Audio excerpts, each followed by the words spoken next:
नमस्कार, सुप्रभात. मी श्वेता. तुम्ही पाहताय न्यूज 18 लोकमत. नमस्ते महाराष्ट्रामध्ये तुमचं स्वागत.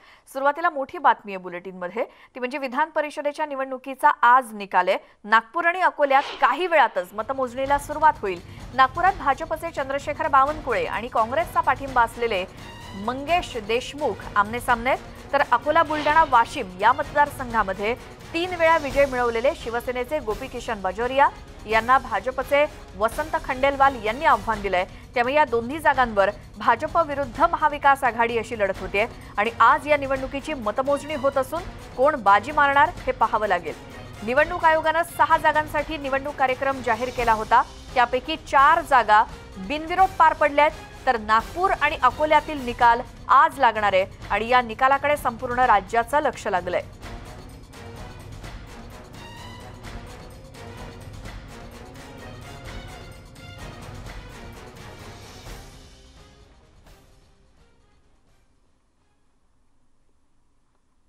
तर नागपूर आणि अकोला या दोन्ही ठिकाणचा आढावा आपण घेणार आहोत. नागपूरमधून आपले प्रतिनिधी तुषार कोहळे आपल्या सोबत आहेत, तर अकोल्यातून कुंदन जाधव आहेत. सुरुवातीला आपण नागपुरात जाऊयात.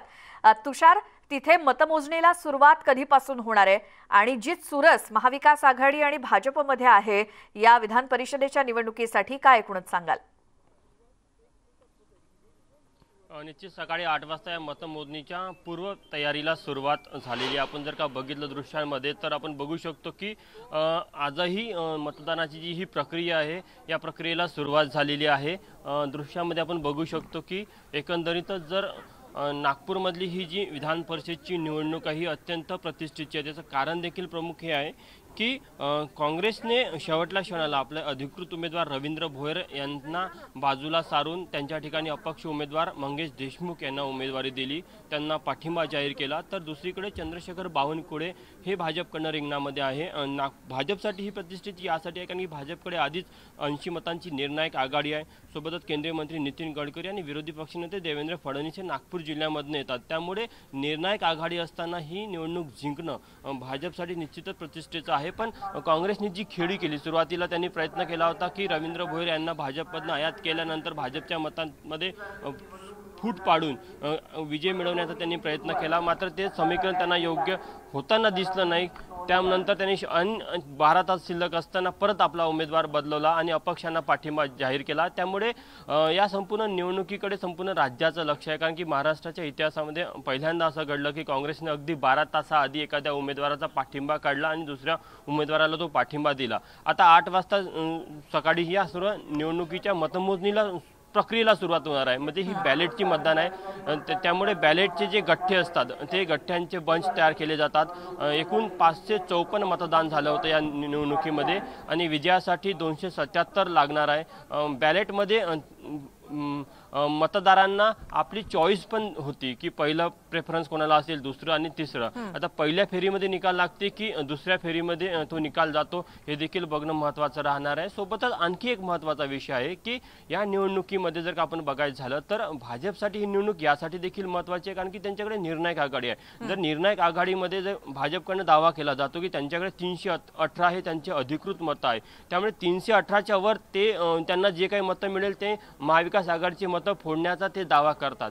तर काँग्रेस म्हणतात की त्यांच्याकडे 202च मतं आहे पण आम्ही भाजपचे बऱ्यापैकी मतं फोडू आणि आम्ही विजयापर्यंत पोहोचू. म्हणजे कोण कोणाचे किती मतं फोडतात याकडे आता सर्वांचं लक्ष लागलेलं आहे. भाजप विजयाबद्दल आश्वस्त आहे, मात्र काँग्रेस भाजपचा नैतिक पराभव करण्याच्या प्रयत्नामध्ये आहे. काँग्रेस तर विजयाच्या अपेक्षेमध्ये आहे.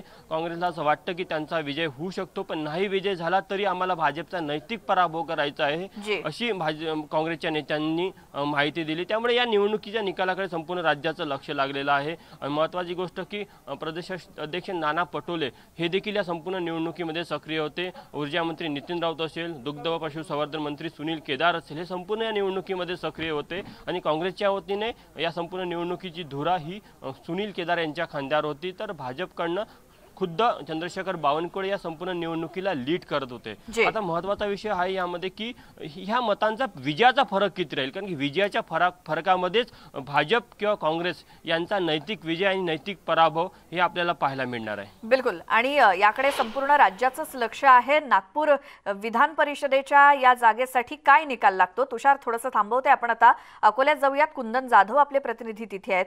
कुंदन, या अकोला, बुलढाणा, वाशिम या मतदारसंघासाठी खास करून या मतदारसंघाची काय पार्श्वभूमी आहे, कशी लढत तिथे आहे आणि निकाल साधारण कधीपर्यंत हाती येतील? अत्यंत चुरशीची ही लढत आपल्याला म्हणता येईल, कारण तीनदा शिवसेनेचे आमदार गोपीचंद बाजोरे या मतदारसंघातून निवडून आलेले आहेत। तीनदा त्यांना या मतदारसंघात कोणीही पराजित करू शकलं नाही। मात्र यावेळेस भाजपने एक व्यापारी वर्गातील वरदहस्त वसंत खंडेलवाल यांना उमेदवारी देऊन त्यांच्या विरोधात उभं केलेलं आहे। एक चांगलं नाव आहे वसंत खंडेलवाल, आणि हीच चर्चा त्यावेळी राजकीय क्षेत्रात होती।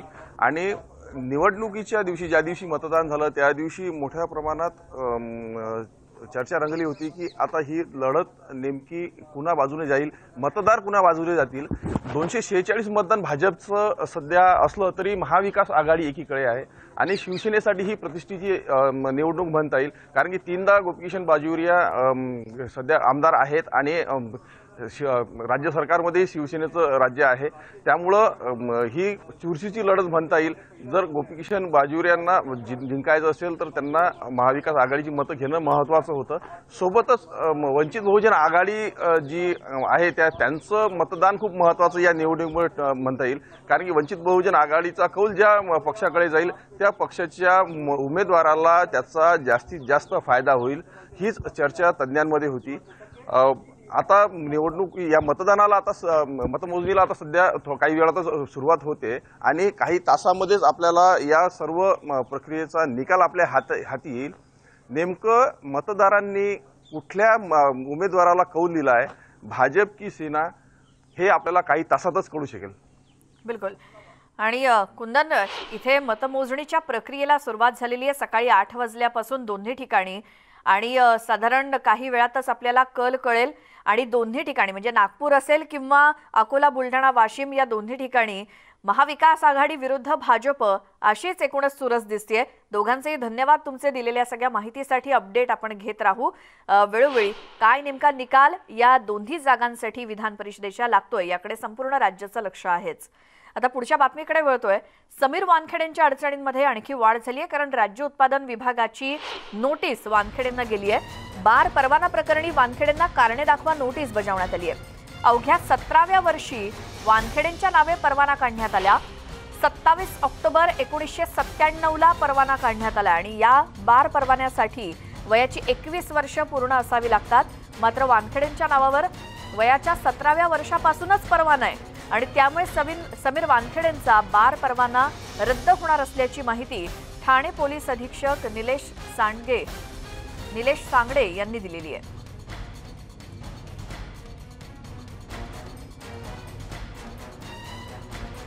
आमचे प्रतिनिधी अजित पांढरे आपल्यासोबत फोन लाईन वरती आहेत। अजित, हे काय प्रकरण आहे बार परवान्याचं समीर वानखेडेंच्या?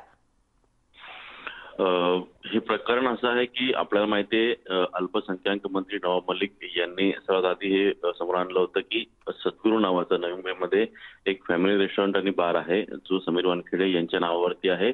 या बारचं लायसन्स जे आहे, परवाना जो आहे तो समीर वानखेडे यांच्या नावावरती आहे, आणि 1997चा परवाना आहे। या परवान्याच्या तारखेनुसार आणि समीर वानखेडे यांची जन्मतारीख जर पाहिली तर समीर वानखेडे हे 17 वर्षाचे असताना त्यांनी हा परवाना काढलेला आहे, आणि त्यांना हा परवाना मिळालेला आहे हे त्यांनी समोर आणलं होतं। आणि या सगळ्या गोष्टीनंतर राज्य उत्पादन शुल्क विभागाच्या ठाणे विभागाने आणि ठाणे विभागातल्या SITने एक विशेष चौकशी समिती स्थापन केली होती। त्या चौकशीमध्ये ही गोष्ट समोर आलेली आहे, आणि ही गोष्ट उघड झालेली आहे की ज्यावेळी सद्गुरू बार अँड रेस्टॉरंट या नावाने समीर वानखेडे जे आता NCBचे झोनल डायरेक्टर आहेत मुंबईचे, त्यांनी जेव्हा परवाना घेतला त्यावेळी त्यांचं 18 वय पूर्ण झालं नव्हतं, आणि त्यांचं वय जे होतं 17 होतं। आता नियम जे सांगतात एक्साईजचे त्यानुसार 54 ते 56 या नियमानुसार वय कमी असताना तुम्ही परवाना घेऊ शकत नाही. मग समीर वानखेडे यांनी परवाना कशा पद्धतीने घेतला किंवा का घेतला? आता राज्य उत्पन्न शुल्क विभागामध्ये परवाना घेण्यासाठी काय द्यावं लागतं, टेबल घालून किती घ्यावं लागतात हे वेगळं सांगायची गरज नाही. पण जर आपण पाहिलं तर त्यावेळी जर ह्याच्यामुळे फक्त समीर वानखेडेच नाही तर त्यांचं आता बारचं लायसन्स आणि त्याच पद्धतीनं त्यांचे वडील राज्य उत्पन्न शुल्क विभागामध्ये अधिकारी होते. तर त्यांनी त्यांच्या पदाचा गैरवापर केला का आणि हा परवाना घेतला का असंही पुढे गोष्ट समोर येऊ शकते. कारण का एखाद्या अधिकाऱ्याने ज्या सेवेत असताना त्याच सेवेमध्ये लाभ उठवणं हे कायद्याने मान्य नाहीये किंवा कायद्यामध्ये तरतूद नाहीये. त्यामुळे त्यांनी त्यांच्या अधिकाराचा गैरवापर केला आणि वयाची कमी अट असताना समीर वानखेडे यांनी परवाना घेतला. असे दोन मुद्दे समोर येऊन कलम 54 ते 56 या दरम्यान जे आहेत उत्पन्न शुल्क विभागाचे यानुसार राज्य उत्पन्न शुल्क विभागाने समीर वानखेडे यांना नोटीस धाडलेली आहे की तुमचं लायसन्स रद्द का करू नये, तुमचं लायसन्स निलंबित का करू नये याच्याबाबत कारणे दाखवा, अन्यथा तुमचं लायसन्स जे आहे ते रद्द करण्यात येईल अशा पद्धतीची नोटीस जी आहे ती उत्पन्न शुल्क विभागाने धाडलेली आहे. त्यामुळे समीर वानखेडे यांच्या अडचणीमध्ये वाढ झालेली आहे. जी अजित, धन्यवाद या सगळ्या सविस्तर माहितीसाठी.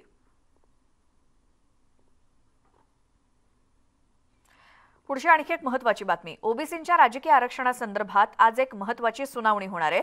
ओबीसींच्या राजकीय आरक्षणाचा अध्यादेश स्थगित केल्यानंतर सर्वोच्च न्यायालयात हस्तक्षेप याचिका दाखल करण्यात आली. राज्य सरकारसह एकूण 3 हस्तक्षेप याचिकांवरील सुनावणी आज होणार आहे.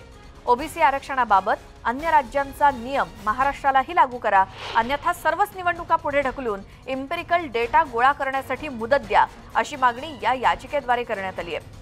तसंच केंद्र सरकारकडे उपलब्ध असलेला डेटा राज्याला उपलब्ध करून द्यावा अशी मागणीही याचिकेतून करण्यात आली आहे.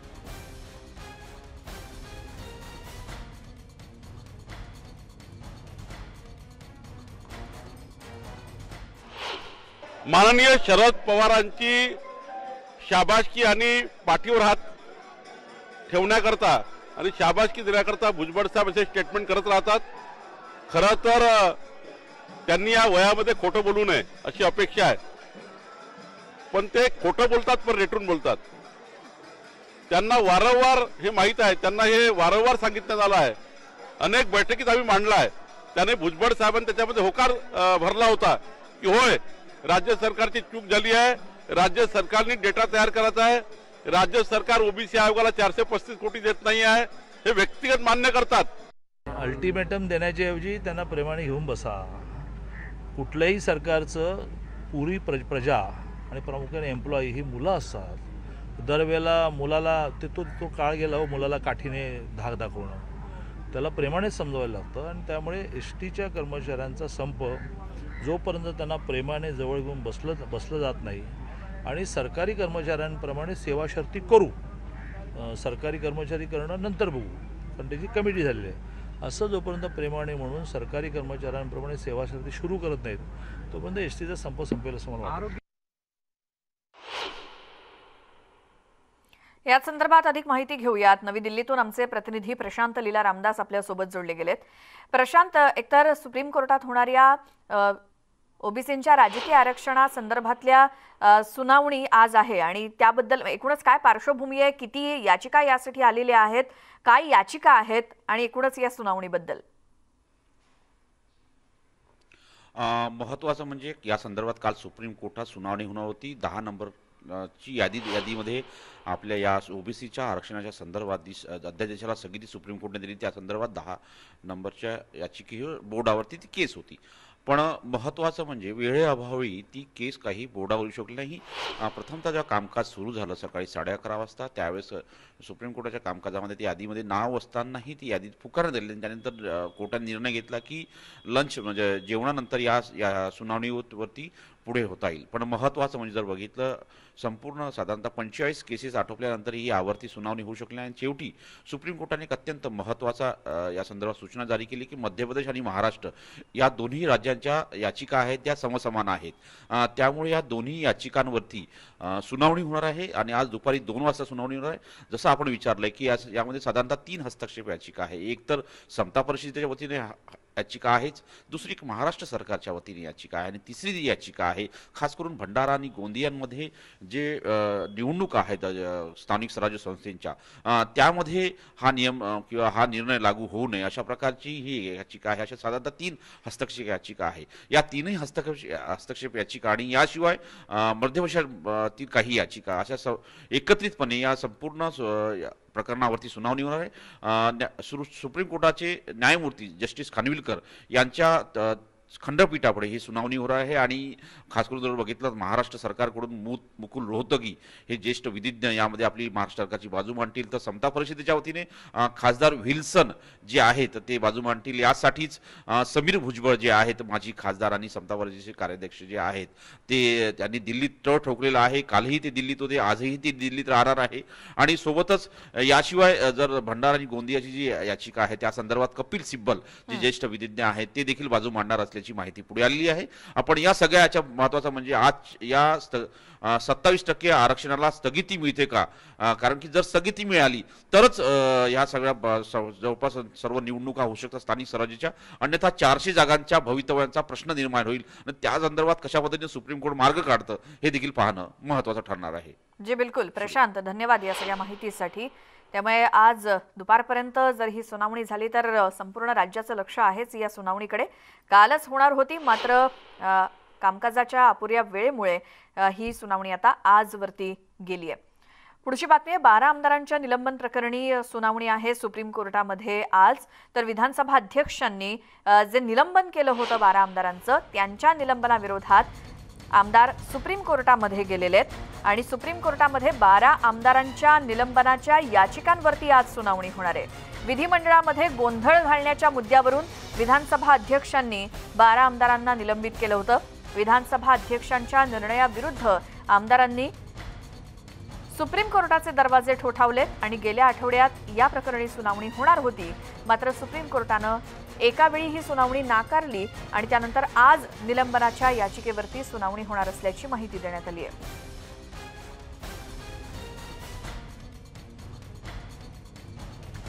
आमचे प्रतिनिधी प्रशांत लीला रामदास आपल्यासोबत आहेतच. प्रशांत, आणखी एक महत्त्वाची सुनावणी ती म्हणजे ज्या 12 आमदारांना विधानसभा अध्यक्षांनी निलंबित केलं होतं त्यांच्या संदर्भात सुद्धा सुनावणी. हे काय संपूर्ण प्रकरण आणि आजच्या सुनावणीबद्दल? विधानसभेमध्ये गोंधळ घालण्याच्या मुद्द्यावरून 12 आमदारांना, ज्यामध्ये आशिष शेलारांचा समावेश आहे. आशिष शेलारांच्या वतीने वेगवेगळ्या 3 गटाच्या आमदारांनी 3 वेगवेगळ्या प्रकारच्या याचिका दाखल केलेल्या आहेत. त्यामध्ये आशिष शेलारांच्या गटाने जी याचिका दाखल केलेली आहे त्या याचिकेवरती आज सुनावणी होणार आहे. महत्त्वाचं म्हणजे आपल्याला माहीत असेल की विधानसभेमध्ये अभूतपूर्व गोंधळ घालण्याच्या मुद्द्यावरून आणि ज्या पद्धतीने विधानसभा अध्यक्षांच्या कक्षामध्ये जाऊन अवाच्य भाषेत शिवीगाळ केल्याच्या मुद्द्यावरून विधानसभा अध्यक्षांनी 12 आमदारांना निलंबित केलं होतं. त्यामध्ये आशिष शेलारांचा समावेश होता आणि हे निलंबन साधारणतः 1 वर्षासाठी निलंबित करण्यात आलं होतं. त्यामुळे ही मोठी कारवाई होती. साधारणतः 12 आमदार हे मोठी कारवाई आहे विधानसभेसाठी. आणि अशावेळी या कारवाईच्या विरोधामध्ये या सर्व आमदारांनी सुप्रीम कोर्टाचे दरवाजे ठोठावलेले आहे. पण यामध्ये घटनात्मक आता यावरती तरतुदी कशा पद्धती आहे. सुप्रीम कोर्ट विधानसभा अध्यक्षाला आदेश देऊ शकतं का? जर विधानसभा अध्यक्षाला आदेश देऊ शकतात, उदाहरणार्थ आपल्याला माहीत असेल की अनेकदा बहुमताची चाचणी घेण्यासंदर्भात विधानसभाला अध्यक्षाला सुप्रीम कोर्टाने डायरेक्टिव्ह दिलेले आहेत.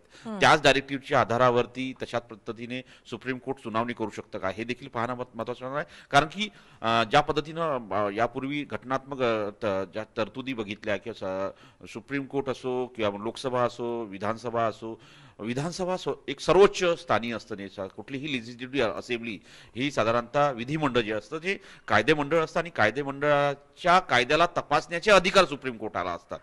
त्यामुळे आज सुप्रीम कोर्ट कशा पद्धतीने या विधानसभा अध्यक्षांनी जो निर्णय दिला आहे त्या तो त्यांच्या कक्षेत येतो काय, हे सगळ्या अशा अनेक विषयांवरती चर्चा होईल. आणि त्यामुळे सुप्रीम कोर्ट कशा पद्धतीने या संपूर्ण याचिकेकडे बघतं आणि त्यातून निर्णय होईल हे पाहणं अत्यंत. प्रशांत, धन्यवाद तुम्ही दिलेल्या या सगळ्या माहितीसाठी. विधानसभेमध्ये गोंधळ घालणाऱ्या 12 आमदारांच्या निलंबनाच्या याचिकेवरती सुद्धा आज सुप्रीम कोर्टामध्ये सुनावणी आहे. आता आगामी मुंबई महानगरपालिका निवडणुकांच्या पार्श्वभूमीवर काँग्रेसचं मिशन मुंबई सुरू होतंय. 28 डिसेंबरला काँग्रेसचे नेते राहुल गांधी मुंबई दौऱ्यावरती येणार आहेत. मात्र राहुल गांधींच्या शिवाजी पार्कवरील होणाऱ्या सभेवर अजूनही प्रश्नचिन्ह आहे. काँग्रेसकडून राहुल गांधींच्या सभेला परवानगी मिळवण्यासाठी हायकोर्टात याचिका दाखल करण्यात आली आहे। राहुल गांधी यांच्या शिवाजी पार्क इथल्या सभेला अजूनही राज्य सरकारकडून काँग्रेसला कोणत्याही प्रकारचा प्रतिसाद आलेला नाही, त्यामुळे काँग्रेसकडून राहुल गांधींच्या सभेला परवानगी मिळावी यासाठी हायकोर्टात याचिका दाखल करण्यात आली आहे आणि आज या याचिकेवर सुद्धा तातडीची सुनावणी होणार आहे।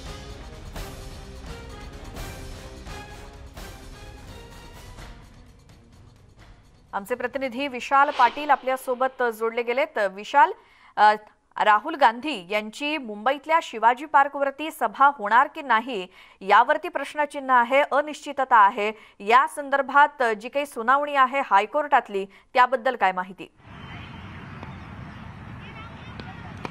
श्वेता, काँग्रेसचं मिशन मुंबई जे आहे हे सुरू झालेलं आपलं झालंय असं म्हणू शकतो, कारण काँग्रेस याच्या आधी कामाला जी आहे ती मुंबईमध्ये लागली होती। खरं तर राहुल गांधी यांची सभा 28 डिसेंबरला मुंबईत होणार आहे, मात्र शिवाजी पार्कवरती ती सभा होणार आहे का याच्या बाबतीत प्रश्नचिन्ह जे आहेत ते आता उपस्थित झालेले आहेत, कारण का काँग्रेस जी आहे ही सभा शिवाजी पार्कवरतीच व्हावी यासाठी मुंबई उच्च न्यायालयात त्यांनी याचिका जी आहे ती केलेली आहे। भाई जगताप यांच्याकडनं ही याचिका करण्यात आलेली आहे आणि याचिकेमध्ये स्पष्टपणे असा उल्लेख केलेला आहे की कोरोनाच्या नियमावलीचं पालन करून आणि आरोग्यविषयक नियमावलींचं पालन करून आम्ही ही सभा जी आहे ती घेऊ असं त्यांनी सांगितलेलं आहे। खरं तर शिवाजी पार्क हे मैदान खेळाव्यतिरिक्त 45 दिवसांसाठी जे आहे ते राखीव ठेवलं जातं अन्य उपक्रमांसाठी। याच्यातील जवळपास एक 14 दिवस जे आहेत हे राजकीय कार्यक्रमांसाठी दिवस दिले जातात आणि त्याच्यातील 11 दिवस अद्याप बाकी आहेत असा सुद्धा उल्लेख जो आहे तो या याचिकेमध्ये करण्यात आलेला आहे। राजकीय कार्यक्रमांसाठी 11 दिवस बाकी आहेत असा याच्यामध्ये उल्लेख केलेला आहे, त्यामुळे आम्हाला ही परवानगी देण्यात यावी असं काँग्रेसकडनं या याचिकेत म्हणण्यात आलेलं आहे। खरं तर सुरुवातीला राज्य सरकारकडनं याच्या बाबतीत कुठचाही प्रतिसाद न मिळाल्यामुळे काँग्रेसने जे आहे ती मुंबई उच्च न्यायालयात याचिका दाखल केली आणि या याचिकेवरती आज तातडीची सुनावणी आहे। त्यामुळे राहुल गांधी यांची शिवाजी पार्कवरती सभा होणार की नाही हे आपल्याला पाहावं लागणार आहे, कारण का एक प्रश्नचिन्ह जे आहेत ते उपस्थित झालेले आहे। खरं तर राहुल गांधी यांची पहिलीच शिवाजी पार्कवरती ही सभा आहे आणि या सभेचं आयोजन जे आहे ते मुंबई काँग्रेसकडनं करण्यात येणार आहे। त्यामुळे काँग्रेसचं मिशन मुंबई जरी सुरुवात होत असलं तरी ही एक सभा जी आहे ती मोठी काँग्रेससाठी सभा आहे, कारण का एक काँग्रेस कार्यकर्त्यांना ऊर्जा देणारी अशी सभा असणार आहे। त्यामुळे या सभेला आता नेमकी परवानगी मिळते का हे पाहावं लागणार आहे। आज तातडीची या बाबतीत सुनावणी आहे आणि जर ही तातडीची सुनावणी झाली, काँग्रेसला जर या ठिकाणी परवानगी मिळाली तर त्याचं नियोजन किती दिवसात करण्यात येणार आहे, कारण का जवळपास एक 6 दिवसांचा कालावधी जो आहे तो 6 दिवसांसाठी हे मैदान जे आहे हे काँग्रेसनं मागितलेलं आहे। याचिकेमध्ये तशा प्रकारचा उल्लेख आहे, त्यामुळे काँग्रेसला या सभेची परवानगी मिळते का हे आता पाहावं लागणार आहे। श्वेता, बिलकुल विशाल, आणि यासाठीच मुंबई काँग्रेसनं हायकोर्टाचे दरवाजे ठोठावलेत आणि किती दिवसांपासून राज्य सरकारकडे या संदर्भात प्रलंबित होता, म्हणजे जो रिस्पॉन्स मिळाला नाही यासाठी ही याचिका करण्यात आली आहे। किती वाजता हायकोर्टामध्ये सुनावणी आहे? श्वेता, अद्याप किती वाजता याचं टायमिंग जे आहे ते कळू शकलेलं नाही आहे, मात्र आज ही तातडीची सुनावणी जी आहे ती मुंबई उच्च न्यायालयात होईल। खरं तर सुरुवातीला महाविकास आघाडीमध्ये काँग्रेससुद्धा सत्तेत आहे। रितसर परवानगीसाठी त्यांनी राज्य सरकारला सुद्धा सांगितलं होतं, मात्र राज्य सरकारकडनं कुठच्याही प्रकारचे निर्देश किंवा आदेश जे आहेत या सभेबाबत मिळाले नाही आहेत। कोणताही प्रतिसाद जो आहे तो काँग्रेस नेत्यांना मिळालेला नाही, त्यामुळे महाविकास आघाडीमध्ये काँग्रेस सत्तेत असून सुद्धा या राहुल गांधी यांच्या सभेच्या बाबतीत कोणताही प्रतिसाद न मिळाल्यामुळे काँग्रेस जी आहे ही थेट मुंबई उच्च न्यायालयात त्यांनी याचिका दाखल केली। आज भाई जगताप मुंबई प्रदेश काँग्रेसचे जे अध्यक्ष आहेत भाई जगताप हे सुद्धा आज पत्रकार परिषद घेणार आहेत। या पत्रकार परिषदेमध्ये ती याबाबतीत संपूर्ण माहिती जी आहे ती साधारणतः 1-2 वाजता देतील। खरं तर काँग्रेसच्या बाबतीत जर आपण पाहायला गेलं तर या सभेची परवानगी जरी मागितली असली, राज्य सरकारनं जरी या सभेकडे एक प्रतिसाद दिलेला नाही आहे, त्यामुळे काँग्रेसला थेट उच्च न्यायालयात जावं लागलं। आज ह्या तातडीच्या सुनावणीत जर काँग्रेसला ही परवानगी मिळाली तर कुठेतरी राज्य सरकारवरती काँग्रेसचे नेते एक प्रकारे नाराजी जी आहे ती व्यक्त करू शकतात। आज भाई जगताप सुद्धा त्या पद्धतीनं राज्य सरकारवरती जी आहे ती नाराजी व्यक्त करू शकतात, कारण का सत्तेत असून सुद्धा पक्षाच्या महत्त्वाच्या नेत्याच्या सभेला जर परवानगी मिळत नसेल किंवा त्याच्याकडे राज्य सरकारकडनं जर दुर्लक्ष होत असेल हे नक्कीच कुठेतरी हे काँग्रेस नेत्यांना जे ते खटकणार आहे।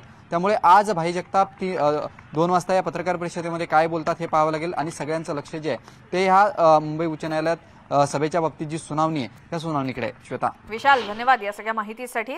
त्यामुळे 28 डिसेंबरला राहुल गांधी ज्यावेळी मुंबई दौऱ्यावरती असतील तेव्हा मुंबईतल्या शिवाजी पार्क या ठिकाणी सभेसाठी परवानगी मिळावी यासाठी मुंबई हायकोर्टामध्ये याचिका दाखल करण्यात आली आहे. त्यावरती तातडीची सुनावणी आज होणार आहे. यानंतर तृणमूल काँग्रेसच्या प्रमुख ममता बॅनर्जी यांनी राष्ट्रवादी काँग्रेसला गोव्यामध्ये जोरदार धक्का दिलाय आणि गोव्यातील राष्ट्रवादी काँग्रेसचे एकमेव आमदार चर्चिल आलेमाव यांनी तृणमूल काँग्रेसमध्ये प्रवेश केलाय आणि हा प्रवेश करताना त्यांनी राष्ट्रवादी काँग्रेसचा विधिमंडळ गट तृणमूल काँग्रेसमध्ये विसर्जित केला. चर्चिल यांनी विधानसभेच्या अध्यक्षांना पत्र लिहून तृणमूल काँग्रेसचा आमदार म्हणून विधानसभेमध्ये जागा देण्याची विनंती केली. दरम्यान चर्चिल यांनी पक्षातील सर्व सदस्यांसोबत काल तृणमूल पक्षामध्ये प्रवेश केला. दरम्यान ममता बॅनर्जी यांनी दिलेल्या धक्क्यानंतर राष्ट्रवादी काँग्रेस काय निर्णय घेणार हे पाहावं लागेल.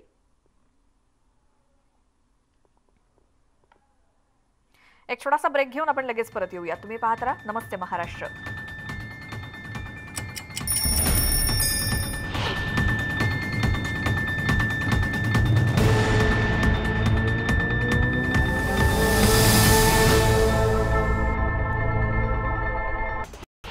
यावेळी मोदींनी उपस्थितांसह देशवासियांकडून 3 महत्त्वाची वचनं घेतली आहेत. तसंच ही वचनं पाळण्याचं आश्वासनही घेतलंय. यात स्वच्छता, सृजनशीलता आणि आत्मनिर्भर भारतासाठी सातत्याने प्रयत्न करण्याच्या वचनांचा समावेश आहे. आगामी लोकसभा निवडणूक 2024 साठी शरद पवार यांच्या नेतृत्वाखाली यूपीए एनडीएच्या विरोधात एकत्र येणार आहे. शरद पवार यांना यूपीए लवकरच पंतप्रधान पदाचा उमेदवार घोषित करणार असल्याची माहिती मिळते. काँग्रेस अध्यक्ष सोनिया गांधी यांनी शरद पवार यांच्या नावावर शिक्कामोर्तब केल्याची माहिती काँग्रेसच्या वरिष्ठ नेत्यांनी दिली आहे. शरद पवार विरोधी पक्षाचा मजबूत चेहरा असल्याचा यूपीएच्या घटक पक्षाचा दावा आहे. दरम्यान शरद पवार लवकरच विरोधी पक्षाची बैठक दिल्लीत घेणार असल्याचं सांगण्यात येत आहे. भाजपच्या राष्ट्रीय महिला मोर्चाच्या सरचिटणीस दीप्ती रावत यांनी शिवसेना खासदार संजय राऊत यांच्या विरोधात तक्रार दाखल केली होती. त्यावर आता गुन्हा दाखल करण्यात आलेला आहे आणि यावर आता राऊतांनी देखील प्रत्युत्तर दिलंय. मी जो शब्द वापरला आहे त्याचा अर्थ मूर्ख असा आहे. सुडाच्या भावनेने माझा आवाज दाबण्यासाठी हे केलं जात आहे. सीबीआय ईडी आतापर्यंत माझ्यापर्यंत पोहोचलेले नाहीत कारण मी सरळ माणूस आहे. मला त्रास देण्यासाठी आणि माझ्या पक्षाची बदनामी करण्यासाठी ही तक्रार करण्यात आल्याचं देखील ते म्हणाले. सीडीएस बिपिन रावत यांच्या मृत्यूबाबत उलटसुलट चर्चा सुरू झालेल्या आहेत. त्यावरही राज ठाकरे यांनी आपली भूमिका स्पष्ट केली.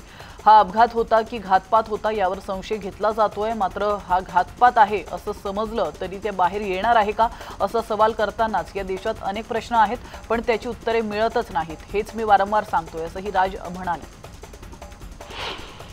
मुंबईची दिल्ली होऊ नये यासाठी सर्व स्तरावर प्रयत्न करणं गरजेचं आहे. सध्याचा पर्यावरण बदल मुलांना शिकवणं गरजेचं आहे असं वक्तव्य शालेय शिक्षण मंत्री वर्षा गायकवाड यांनी केलंय. पहिली आणि दुसरीचा अभ्यासक्रम बदल शेवटच्या टप्प्यात असून यात काही बदल करायचा असेल तर सांगा, आपण बदल करू. राज्यातल्या मुलांना नव्या दिशेने घेऊन जाऊ असंही त्या म्हणाल्या. गेल्या वर्षभरात राज्यानं दुष्काळ आणि अवकाळी पावसाचा सामना केलाय. यामुळे वातावरणामध्ये बदल होतोय आणि बदल म्हणजे नेमकं काय हे लोकांपर्यंत पोहोचणं गरजेचं असल्याचं मत पर्यावरण मंत्री आदित्य ठाकरे यांनी व्यक्त केलंय. यासाठी खास सेशन घेण्याची विनंती रामराजे निंबाळकरांना त्यांनी केली आहे. जिथं दुष्काळ पडायचा तिथे अतिवृष्टी झाली आहे. यामुळे आता 14,500 कोटी रुपयांची नुकसान भरपाई 2020 मध्ये दिली आहे. ऊर्जा आणि वाहतूक क्षेत्रातील कार्बन कमी करणं गरजेचं असल्याचं देखील ते म्हणाले. परिवहन मंत्री अनिल परब यांचं दापोलीत रिसॉर्ट असून ते बेकायदेशीर असल्याचा आरोप भाजप नेते किरीट सोमय्या यांनी केलाय. या प्रकरणी त्यांनी दापोली पोलीस ठाण्यात पोलीस निरीक्षकांची भेट घेत तक्रार केली आहे. या जमिनीचा बिनशेती परवाना फसवणूक करून घेण्यात आल्याने तो रद्द करण्यात आला. या संदर्भात सरकारकडून लोकायुक्तांकडे प्रतिज्ञापत्रही दाखल करण्यात आलं. मुंबई महानगरपालिकेच्या निवडणुकीसाठी वंचित बहुजन आघाडीची राष्ट्रीय जनता दल आणि मुस्लिम लीग सोबत आघाडी झाली आहे. जानेवारी मध्यापर्यंत जागा वाटप निश्चित करण्यात येणार असून निवडणूक पुढे ढकलण्याचा प्रयत्न चुकीचा असल्याचं मत प्रकाश आंबेडकर यांनी व्यक्त केलं. भाजप आमदार गणेश नाईक यांनी पुन्हा एकदा मवियावर निशाणा साधलाय. सिडकोने बांधलेल्या इमारतींची अवस्था बिकट झाली असल्याने यातील रहिवाशांना पुनर्विकासासाठी प्रवृत्त केलं जात आहे. त्यांना गुंडांकडून धमकावलं जात असून त्यांनी अप्रत्यक्षपणे मवियातील नेत्यांवर गंभीर आरोप केलाय। त्यामुळे निवडणुका डोळ्यांसमोर ठेवून विविध राजकीय पक्ष पुनर्विकासाच्या नावाने तुम्हाला खोटी आश्वासनं देतील, मात्र त्यांना भुलू नका असं आवाहन गणेश नाईक यांनी रहिवाशांना केलंय। गडचिरोली विजय किरण फाउंडेशनच्या वतीने शालेय आणि महाविद्यालयातील 5 किलोमीटर अंतरावरील शाळेमधील ये-जा करणाऱ्या विद्यार्थिनींना सायकल वाटप कार्यक्रम पुढे ढकलण्यात आलेला आहे। अखिल भारतीय काँग्रेस कमिटीच्या महासचिव प्रियंका गांधी यांच्या हस्ते 14 डिसेंबर रोजी गडचिरोली या ठिकाणी आयोजित करण्यात आला होता हा कार्यक्रम, मात्र काही अपरिहार्य कारणास्तव हा कार्यक्रम आता पुढे ढकलण्यात आला। मनसे अध्यक्ष राज ठाकरे यांच्या उपस्थितीत कार्यकर्त्यांचा मनसेत प्रवेश सुरू झालाय।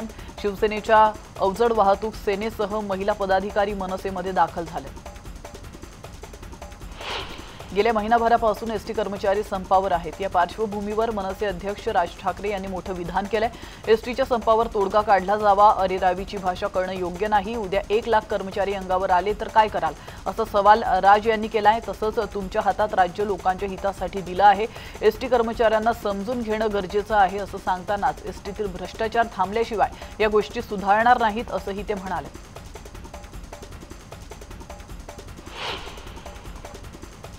पुढे एसटी संपाबाबत विचारलं असताना राज ठाकरे म्हणालेत की विरोधी पक्षनेते देवेंद्र फडणवीस माझ्याकडे आले होते, त्यावेळी एसटी संपाबाबत आमचा विषय निघाला होता असं सांगतानाच एसटीच्या संपाबाबत मुख्यमंत्री उद्धव ठाकरे यांना पत्र लिहिणार आहे।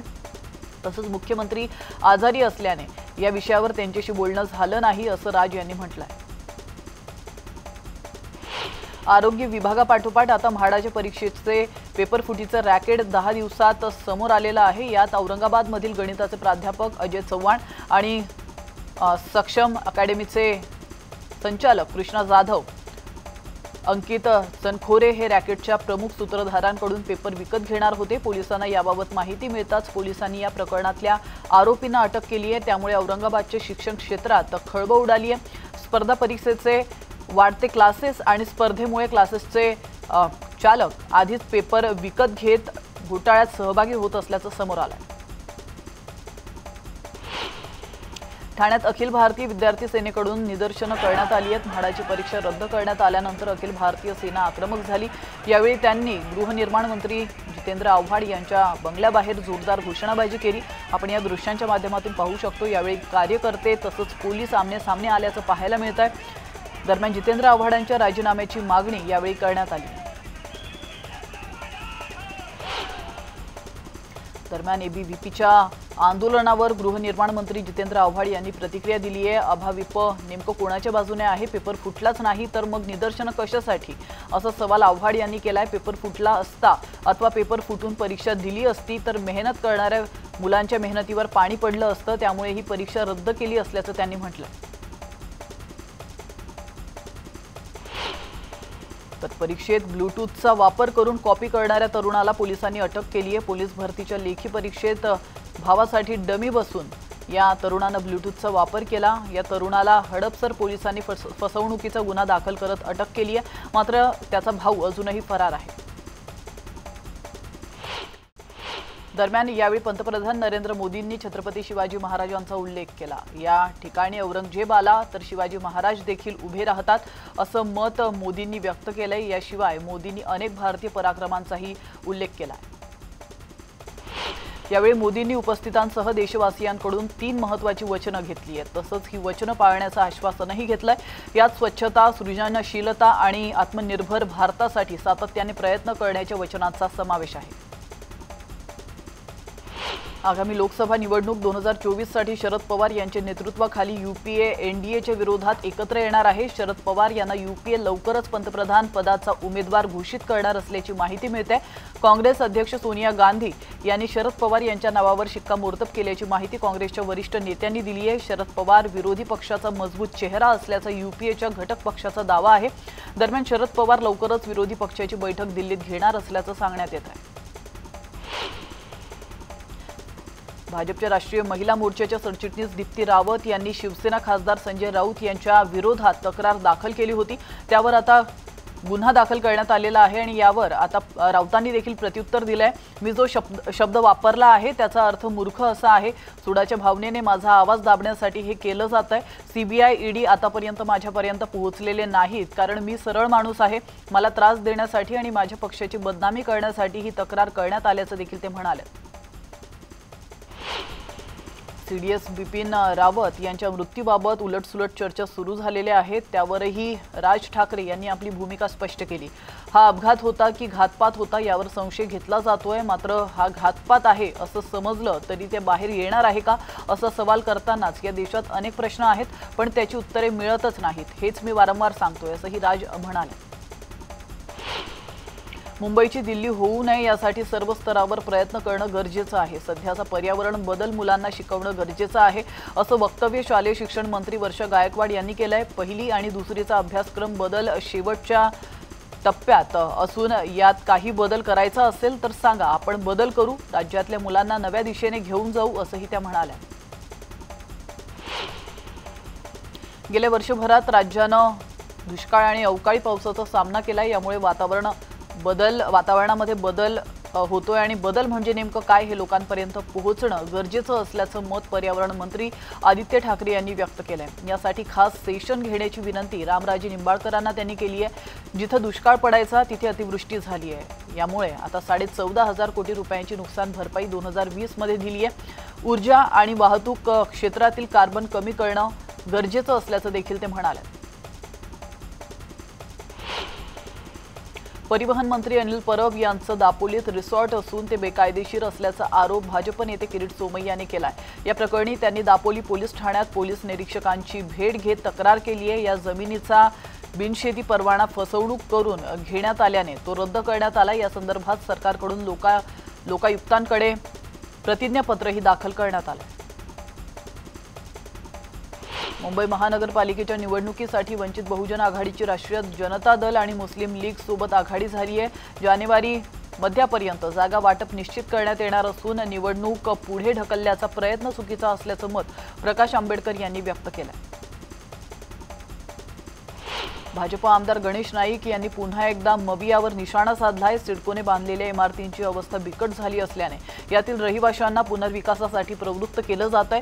त्यांना गुंडांकडून धमकावलं जात असून त्यांनी अप्रत्यक्षपणे मवियातील नेत्यांवर गंभीर आरोप केलाय. त्यामुळे निवडणुका डोळ्यांसमोर ठेवून विविध राजकीय पक्ष पुनर्विकासाच्या नावाने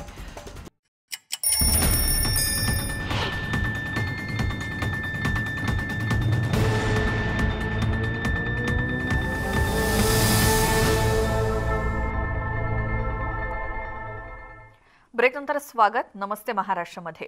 पंतप्रधान नरेंद्र मोदींच्या वाराणसी दौऱ्याचा आजचा दुसरा दिवस आहे. काल पंतप्रधान नरेंद्र मोदींची रोरो क्रूजवर मुख्यमंत्री योगी आदित्यनाथ यांच्यासह 11 राज्यांच्या भाजपशासित राज्यांच्या मुख्यमंत्र्यांसोबत बैठक पार पडली. 80 घाटवर ही बैठक झाली आणि यावेळी मुख्यमंत्र्यांना मोदींनी कानमंत्र दिला. पंतप्रधान मोदींनी गदवलिया पवन पथवर सुद्धा फेरफटका मारला. पंतप्रधान आज सकाळी पुन्हा भाजपशासित 12 राज्यांच्या मुख्यमंत्र्यांसोबत बैठक घेणार आहेत आणि या बैठकीला उपमुख्यमंत्री सुद्धा उपस्थित असू शकतात अशी शक्यता आहे. 2022च्या विधानसभा निवडणुकीपूर्वीची ही महत्त्वाची बैठक मानली जाते.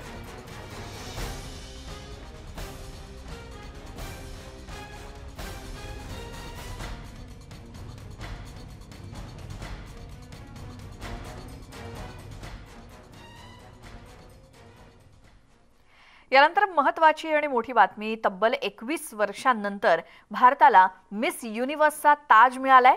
चंदीगडच्या हरनाथ संधूनं miss universe 2000 You are the voice of your own. I believed in myself and that's why I'm standing here today. Thank you. Thank you. Well, I think the biggest pressure the youth of today is facing is to believe in themselves. To know that you are unique and that what makes you beautiful. Stop comparing yourselves with others and let's talk about more important things that's happening worldwide. I think this is what you need to understand. Come out, speak for yourself because you are the leader of your life. You are the voice of your own. I believed in myself. Each one of you for supporting me since day one. Always believing in me and making me feel worth this. Now this is the time to save the universe. Let's do it together. Thank you. Love. तर miss universe हा किताब पटकावल्यानंतर हरनाथ संधू हिनं news 18 नेटवर्कशी खास बातचीत केली, ती ऐकूयात. टेंपल में और माथा टेकोगी. पंजाब से आपकी जर्नी शुरू हुई थी, वो सफर कितना मुश्किल था? क्या कभी आपने सोचा था कि आप?